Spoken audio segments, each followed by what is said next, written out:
These lectures on the theme of current events are particularly suited to helping us realize what we can gain for our soul by striving to acquaint ourselves with spiritual knowledge. I have often stressed that this spiritual knowledge must not remain merely theoretical. We must make it come alive by filling it with those hallowed feelings and other impulses which belong to it, so that it can give to our souls that impetus and mood which will enable us as scientists of the spirit to relate to events in the human realm in a manner differing from that of someone who is not a spiritual scientist. We have reflected in various ways on how individual human beings belong to particular nations, nationalities. But what the individual bears within him that belongs to mankind as a whole, that part of him which is not specialized and individualized with the characteristics of a particular nation, it is of this that spiritual science helps us to become fully aware. For the main content of anthroposophical spiritual science is valid for every individual human being, regardless of any differences among various groups. Indeed, even the national differences are seen differently from an anthroposophical point of view, since, in contrast to the non-anthroposophical point of view, we are able to consider objectively what constitutes these differences. The various aspects can be seen objectively. We are familiar with the threefold nature of our soul, in that it consists of the sentient soul, the intellectual or mind soul, and the consciousness soul, all three being filled, spiritually permeated, enlivened by our egohood. When the Italian folk soul works into individual human beings, it is the sentient soul that is influenced by the forces and impulses with which it works. In the French individual, it is the intellectual or mind soul, and in the British individual, the consciousness soul through which the folk soul works. For the folk souls of Central Europe, it is the ego that is receptive, and for those of the Slav peoples, the spirit self. If we could fill ourselves with an understanding of this, we should no longer be tempted to form judgments in the way in which they are so frequently formed. A certain person heard this and was furious because he understood anthroposophical spiritual science to be saying that in the German nation the folk soul works through the ego, as if this was something higher than a folk soul working through the consciousness soul. This was his own misunderstanding. For in spiritual science, different aspects of knowledge are viewed objectively, side by side. The folk souls have tasks to do, and to accomplish them, they have to work into their nations. But as regards the working of the folk souls in human souls, we must realize that in our fifth post-Atlantean period, a certain development has to take place. And those who are drawn toward anthroposophical spiritual science ought to feel themselves in the forefront of this development. How does the folk soul work down into the human soul and mind? To start with, we have to note that this working is subconscious and only partially rises up into consciousness. The individual human being feels that he belongs to one nation or another. On the whole, the folk soul works on the individuality via the maternal principle. It is the maternal principle that is embedded in the realm of the folk soul. The effect of the paternal principle is to detach the individual as a physical and etheric being belonging to nature from the group. I have frequently discussed this in past years. In the Christian world view, this is even expressed in the Gospels. This too I discussed some time ago. As things are today, it is in the first instance through the blood that the folk soul works into the individual, and also through what corresponds in the etheric body to blood. Naturally, this is more or less an animal impulse, and it remains at the animal level for by far the greater part of mankind today. Through his blood, the individual belongs to a particular nation. The mysterious forces and the impulses working in the blood are very different to describe, since they are extraordinarily complex and manifold. Suffice it to say that they lie beneath the surface of consciousness. People are far more conscious in all those aspects of their makeup which belong to mankind as a whole, irrespective of national differences. That is why the pathos, the passion, the affectation of belonging to a particular nationality bursts forth with a kind of elemental force. People do not attempt to apply logical reasons or judgments when it is a question of specifying or sensing their attachment to their nationality. It is his blood and his heart which is influenced by his blood that bind the individual to his nationality and let him live within it. The impulses in question are subconscious, and it is a good step forward if we can at least succeed in recognizing the subconscious nature of this situation. It is important, especially for those who are approaching spiritual science, if they can undergo this development in themselves and come to feel about these things in a way that differs from the way the rest of mankind feels.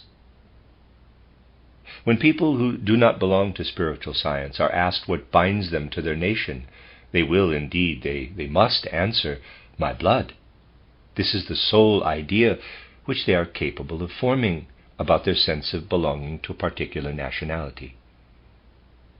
A student of spiritual science, however, ought gradually to reach a point at which he is able to give not this but a different answer. If he cannot gradually develop to a point where this different answer is possible, this means that he sees spiritual science as something purely theoretical, not practical and living.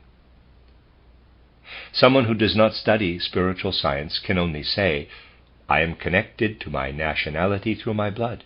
Through my blood I defend what lives in my nation. It is my blood that obliges me to identify with my nationality. One who does study spiritual science, however, must answer, I am connected with my nationality through my karma, for this is a part of my karma. As soon as concepts of karma are brought into the question, the whole relationship becomes much more spiritual. Someone who does not follow spiritual science will summon his blood to account for the pathos, the impulsiveness of everything he does as a member of a particular nation. But someone who has developed through spiritual science will feel connected to one nation or another through his karma. The matter becomes spiritual. Externally, such a person might act in the same way. Even if he feels this more spiritual aspect, he might do the same things. But inwardly he will feel spiritually. His feeling will be quite different from that of a person who feels his links with his nation purely at an animal level. Here you see one of the points at which belonging to spiritual science changes the soul, brings a new mood into the soul. But at the same time you see how much the general consciousness of our time is lagging behind what could already be known by those who want to know it. In the general consciousness of our time, the individual's attachment to a particular nation can only be seen as something that lives in the blood, or in that which is not at all of the blood, but which is regulated in connection with the blood, and out of this perception of the blood. A far freer view of nationality will gain ground once the whole matter is viewed as a matter of karma. Then certain delicate concepts will arise for someone who perhaps attaches himself consciously to a certain nation, thus bringing about a change of karma. But however we view the matter, whether in the less complete sense shared by the greater part of mankind today, or in the more complete sense that can be attained through the study of spiritual science, nevertheless, the fact remains that the general situation of the world today means that mankind is differentiated into groups. Nothing could make us more painfully aware than current events that this differentiation into groups is still for the most part prevalent. In addition, this differentiation into groups is mingled with quite other conditions and facts, because it is to be even more difficult for human hearts and souls to gain an understanding of the reasons for the painful enmities, the painful disharmonies that have arisen amongst mankind today. In short, we are touching on something pervaded by tragedy, which should have nothing to do with ordinary logic or ordinary superficial judgments. For whether these things are seen as a matter of blood or as a matter of karma, blood lies below and karma above logic. As a result, what we have been discussing must of necessity result in conflicts in human coexistence, and these conflicts must be seen to be necessary. To believe that these conflicts can be judged in accordance with those concepts that apply to individual human beings must lead to the greatest errors. The widespread discussion of conflicts among nations, in the same terms as those applicable to conflicts between individuals, is the gravest mistake. I have already said that concepts such as justice and freedom apply to individual human beings. To claim them as parts of a program for nations proves from the start a lack of knowledge about the characteristics of nations and a lack of will to enter into the question of national characteristics. For those who understand these things and are capable, through spiritual knowledge, of seeing what is factually and naturally necessary, there is something paradoxical about the belief expressed in so many publications today, for it is comparable with the shark who makes a pact with the little fishes which he normally eats, saying, "It is utterly inhumane to eat little fishes. I shall cease doing so." By saying this, he is condemning himself to death, for it happens to be the way of the world that sharks eat little fish. It is necessary to come to a profound sense for the fact that it is not possible to understand the world without seeing the reality of the necessary conflicts leading to all that is tragic in the world. And to believe that something like paradise is possible on the physical plane shows a total lack of comprehension of the peculiarities of the physical plane. Paradise does not exist on earth. There can be no comprehension among those who strive to realize the New Jerusalem as a utopia on earth, or who, like the social democrats, want to bring about some other satisfactory solution. There is a profound law which says that human beings, insofar as they live here on the physical plane, can only reach a satisfactory view of reality if they are aware that higher worlds also exist, and that they are connected in their souls with these higher worlds. Only if we understand that we are citizens of higher worlds can a satisfactory view be attained. Therefore, when spiritual consciousness was extinguished, a time had to come when mankind could no longer understand why so much disaster, so many conflicts are present on the earth. These conflicts can only be resolved when we feel ourselves not only to be living in the physical world, but also in the spiritual world. Then we may begin to grasp that, just as man cannot always be young, but has also to grow old, so there has to be a breaking down of what was once built up, conflict and destruction, as well as creation. When you understand this, you also understand that conflicts have to arise between groups of human beings. These conflicts are the tragic element of world events, and they must be seen to be something tragic. In order to conjure up before your soul the living concept, the living idea, that I'm trying to describe, let me remind you of a rather caustic remark once made by the poet Friedrich Hegel. He was, as you know, a genius of a somewhat ponderous cast, one who wrote rather laboriously, despite a considerable fund of worldly humor. I told you on another occasion that he was not at all far from a view of the world which would have accorded with spiritual science. Thus he once jotted down in his notebook the following theme: Plato, reincarnated, takes his place in a secondary school where the teacher is dealing with the subject of Plato. He cannot understand a word of what Plato was supposed to have said, and the teacher scolds him severely for this. Hegel wanted to work this idea into a dramatic episode.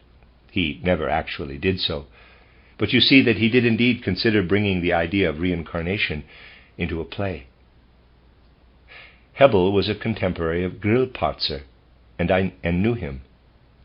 As I said, Hegel was a somewhat somber, melancholy genius, but after he had seen Grillparzer's plays titled The Golden Fleece, titled Thou Shalt Not Lie, and titled A Dream is Life, and so on, he said, and this is most interesting, Grillparzer depicts tragic conflicts, but only those of which it can be said that if people were clever enough to see through the situations, it would be possible to resolve them in the end. According to Hegel, the tragic circumstances in Grillparzer's plays only come about because the characters are not clever enough to see through the tragic situations. This, he says, is not really tragic. Real tragedy among human beings only comes about when those involved are as clever as anything, and yet none of their cleverness and caution can help them, so that conflict becomes inevitable. What Hegel, as a dramatist, calls real tragedy is something that we ought to introduce as a concept into human evolution, human destiny, so that we do not continue forever to form the naive judgment that one thing or another might have been avoided. Situations which lead to conflicts, such as the present one, cannot be avoided, and all those declamations about blame are totally out of place in face of a truly penetrating judgment. It was for this purpose that I arranged these lectures which we have been conducting over the past days and weeks.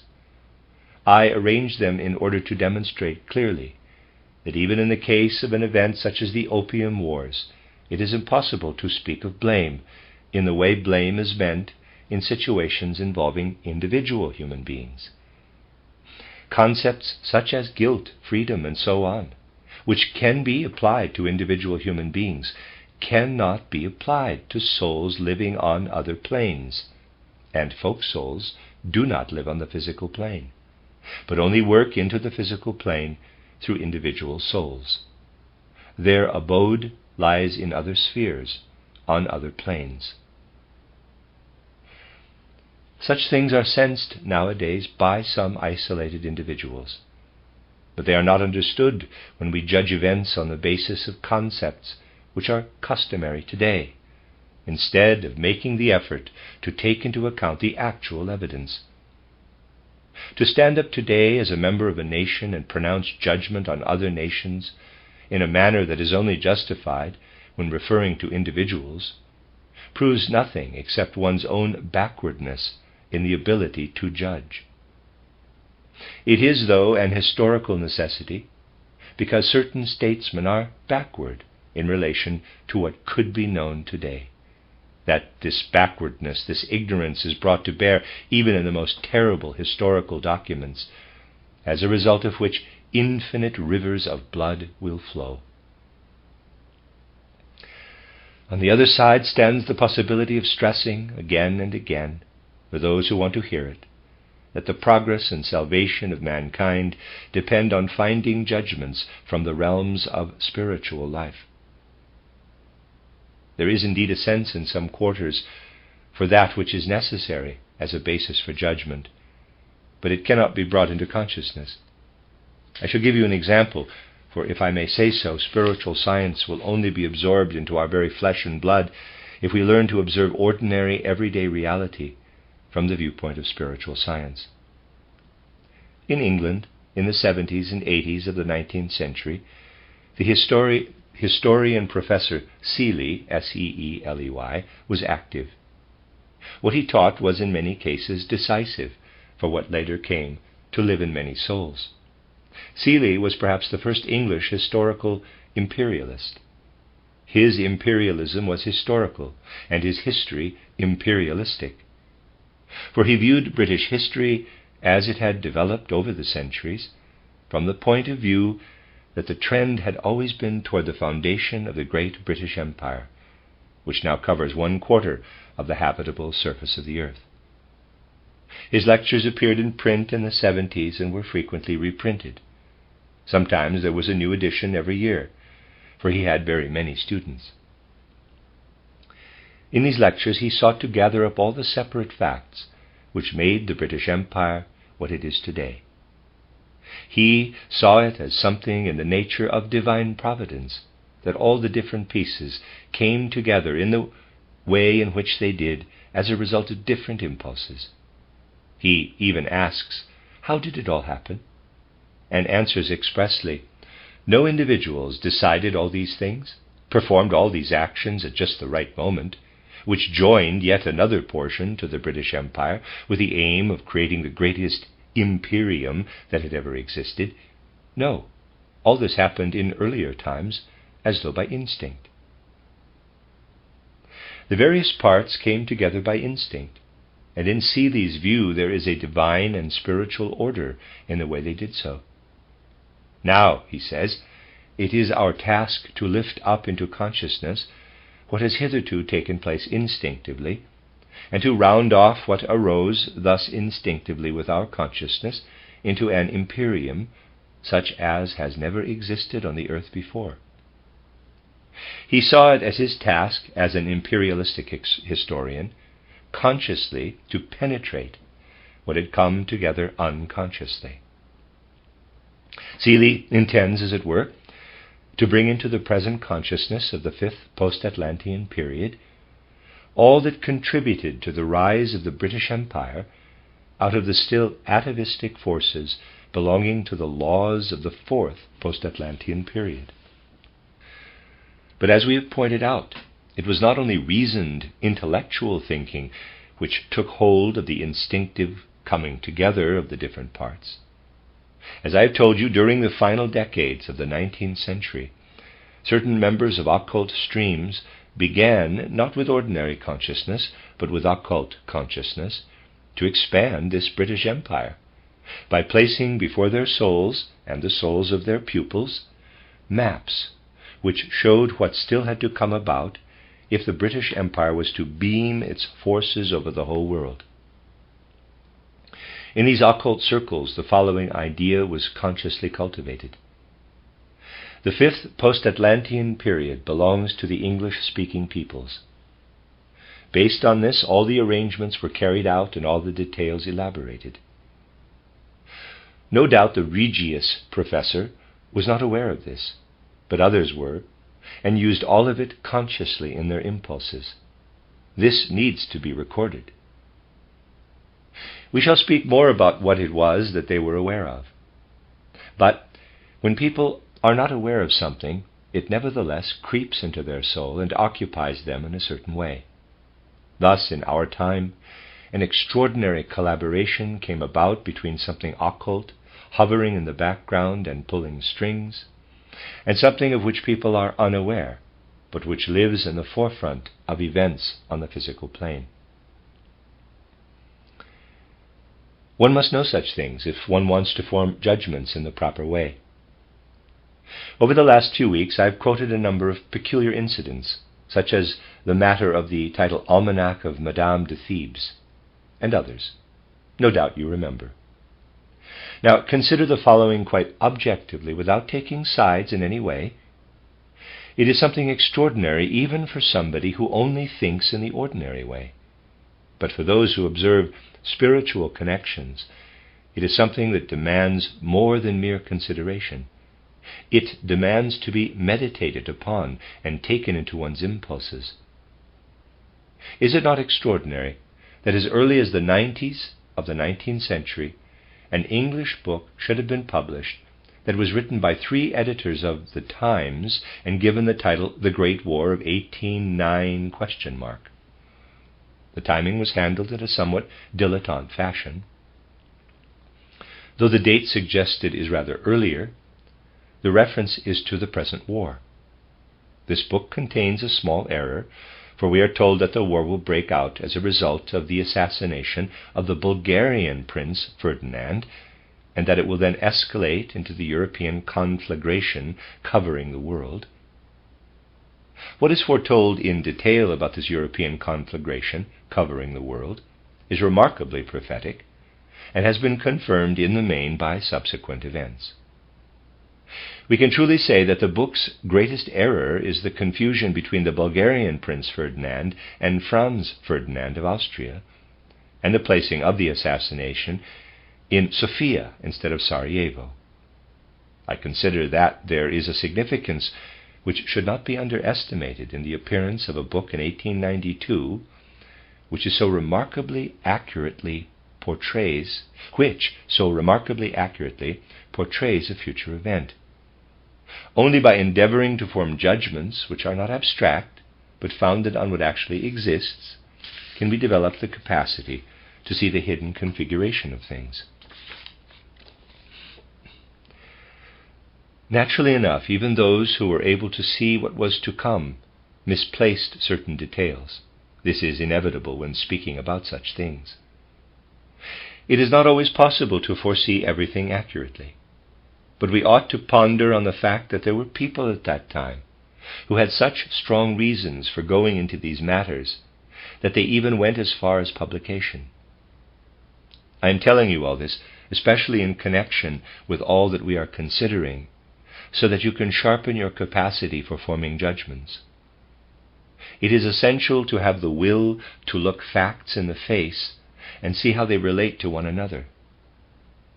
In earlier lectures here, I said, in the 5th post-Atlantean period, we can only make progress if we strive, on the one hand, to achieve imagination, and on the other to let the facts speak for themselves. All preconceived judgments are doomed increasingly to become empty phrases. Least of all can abstract thinking, as opposed to thinking that is bound up with actual facts, lead to judgments about the tragic conflicts in the world, the tragic play of impulses which work in the way I have described. There exists today a knack linked with world history, a knack of saying things which seem very convincing to many people, but which in fact reveal nothing on which it would be worth basing a judgment. Let us consider a judgment such as the following. Those in power in the British Empire did not want war. To back this up, suitable correspondence, telegrams, letters, and so forth, about all sorts of proposals for conferences and so on, are quoted. People who judge, not on the basis of reality but abstractly, can indeed be convinced by these things, because the material available to back up such statements can sound very convincing. But for a judgment to be valid, it must not only be convincing or correct in the abstract, it must live in reality. It is perfectly possible, under certain circumstances, to prove that those in power in the British Empire, or rather those who mattered, did not want a war, and with such proof the greatest impression can be made in the whole of the periphery. In order to prove it, I say prove, it is not even necessary to speak a direct untruth, yet in reality it remains an untruth. Why? Because it is in fact true and can be proved to be true, and yet this truth is not worth a snap of the fingers and is totally irrelevant. You may be certain that those in power in the British Empire would very much have preferred to prevent the conflict, insofar as the British Empire is a participant. But what those who matter wanted to achieve by means of the war, this they certainly desired with every ounce of energy at their disposal. Had it been possible to achieve this without a war, they would obviously greatly have preferred it. And from the beginning it was not at all out of the question that these aims might have been achieved by means other than war. To do this, it would have been necessary to create some sort of substitute, some international arrangement, by means of which representatives of the various states could have come together to decide certain matters. If you take care to ensure in advance that you have a majority in such a body, then of course you can achieve your aims without a war, as long as the minority are prepared to go along with you. So you see, in the last resort, it is not a matter of whether one wanted to wage or prevent war, but of what one's aims were in the first place. And the objective observer cannot fail to see that the aim was indeed the one about which I have given you a number of hints. It is only possible to hint. As always, I beg you to take into account that I am not passing a judgment on moral grounds, but placing the concept of tragedy on the scales. I am saying that when conflicts are tackled by means of battles, when much blood is spilt, this stems from the tragedy of those conflicts. In contemplating this tragedy externally, we must of course have the will to be affected by these things in a way that differs somewhat from the ordinary. How often do we hear, a share of the blame for this war must be laid at the door of those opinions, sensations, and feelings which such people as Treitschke and Bernhardi spread among the German people. It can be quite grotesque, for the names of these writers have often enough been cited as belonging to deceivers, even by people who are convinced in the most honest way that this hits the nail on the head. Sometimes Nietzsche is included, sometimes others as well.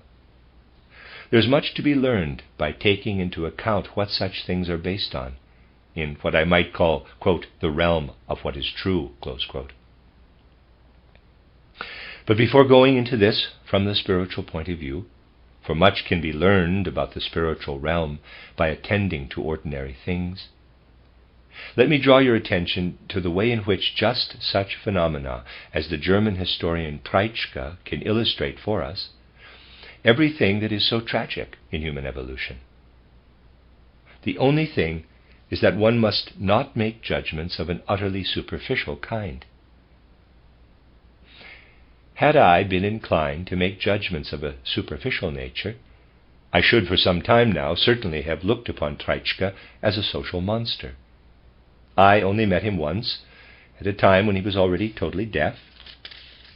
You wrote your questions on scraps of paper, and he then replied. When I was introduced to him, he asked, "Where are you from?"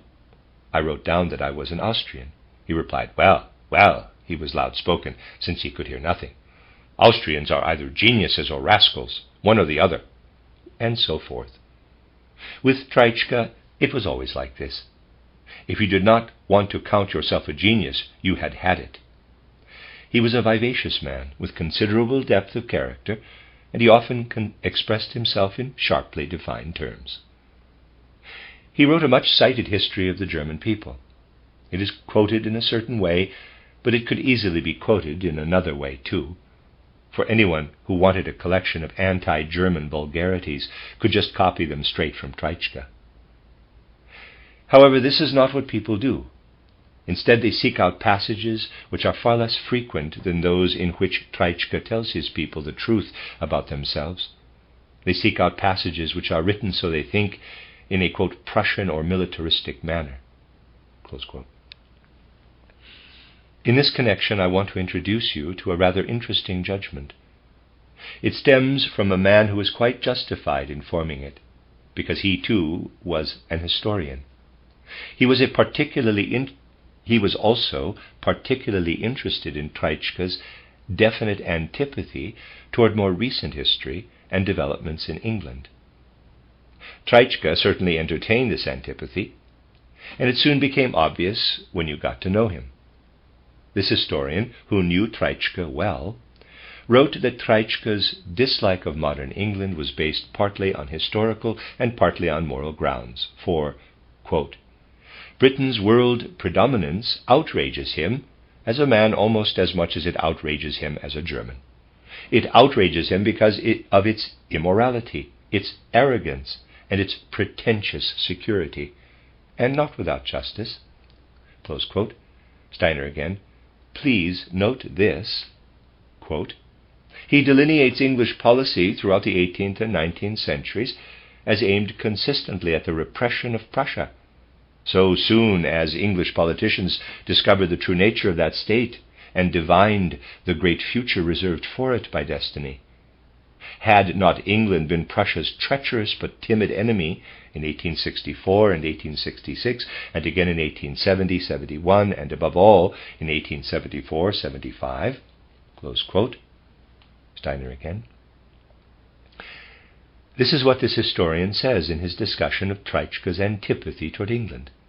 The strongest point he makes in Treitschke's favor is his, quote, "conviction, which becomes more intense as the years advance, that Britain's world predominance is out of all proportion to Britain's real strength and to her worth or value, whether that worth be considered in the political, the social, the intellectual, or the moral sphere."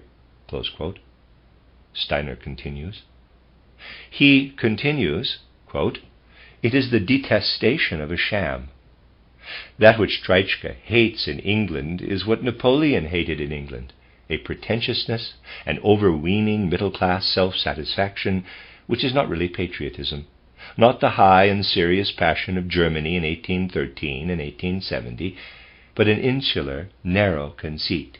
In fact, the emotion enshrined in that most vulgar of all national hymns, Rule Britannia." Close quote. Steiner continues. He goes on, quote, "But Treitschke is a seldom witty, though often grossly, if unintentionally offensive. He is as unable as Heine to see anything fine in the English character." Close quote. Steiner continues. You see, this is another judgment about Treitschke, and while we are just discussing this historian, let me read to you a judgment he formed about someone else, much maligned Bernhardi. Quote, "But what marks out this work," close quote, Steiner again, "the book in question is the one which is constantly quoted these days as being particularly abominable. Quote, from all others of the same kind, giving it something of the distinction of a really epoch-making book, is that it represents a definite attempt made by a German soldier to understand not merely how Germany could make war upon England most effectively, but why Germany ought to make war upon England." Close quote. Steiner again. All this is written about Treitschke and Bernhardi by the English professor Cramb, readers aside, spelled C-R-A-M-B, end of readers aside, who from his own point of view could be called the English Treitschke. If you delve into the matter, you will find an extraordinary similarity between the tone of Cramb and that of Treitschke. For Cramb, equally, is utterly preoccupied with making clear that the British Empire must dominate the world, and that everything must be done to bring this about. You could say that he speaks about England in the way Treitschke speaks about Germany, allowing, of course, for the differences between an Englishman and a German. Here you see how one of two men, each of whom, speaking from his own point of view, must needs say the opposite of the other, is nevertheless capable of appreciating what the other says. In a certain sense, a point had been reached at which what had to be laid aside could indeed be laid aside, in order to come to what is above the individual and belongs to history.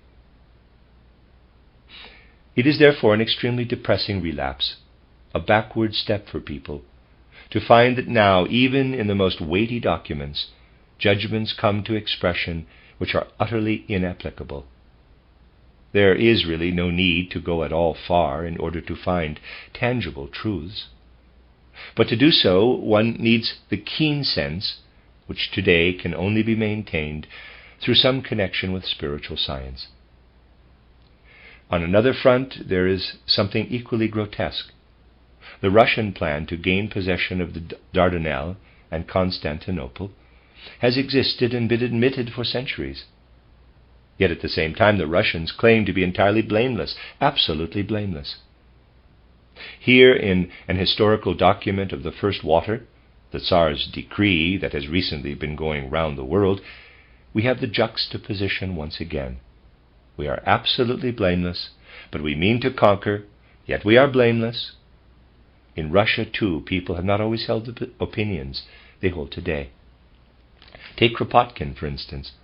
In 1910, he published the book titled The Tasks of the Russian Army.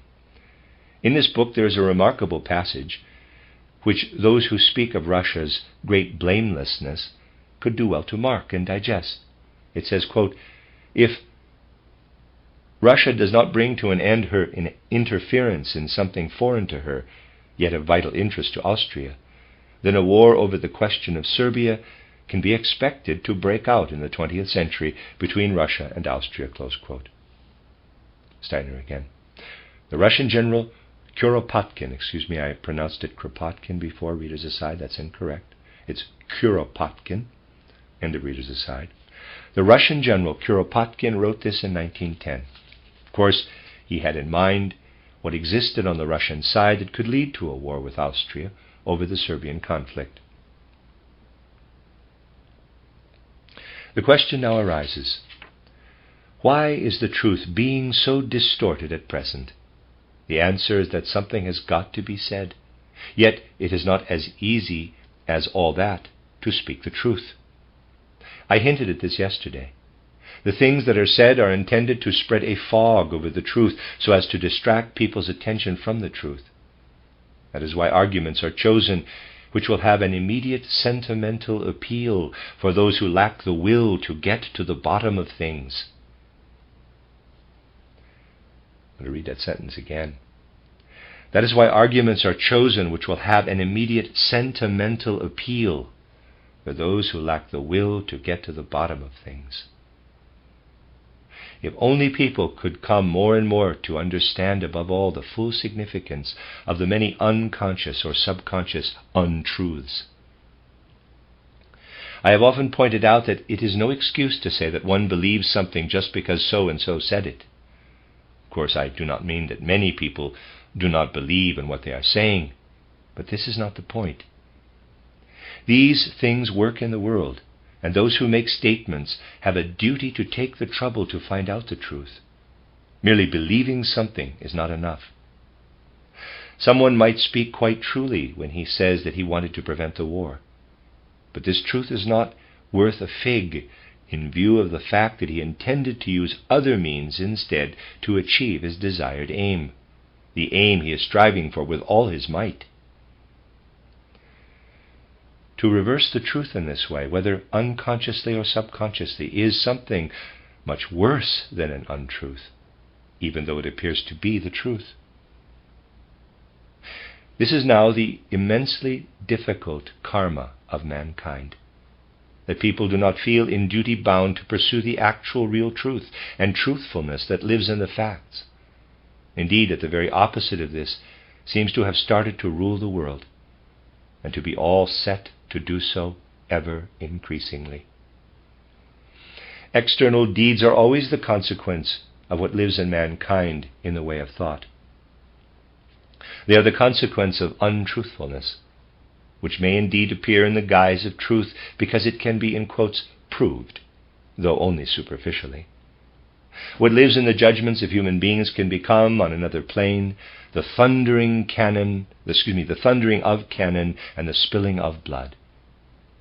There is certainly a connection between the two. The conclusion we have to draw from this is that we must enter ever more deeply into the facts, that we must develop a sense which can lead us to see in the appropriate places those things which can really throw light and reveal what is essential.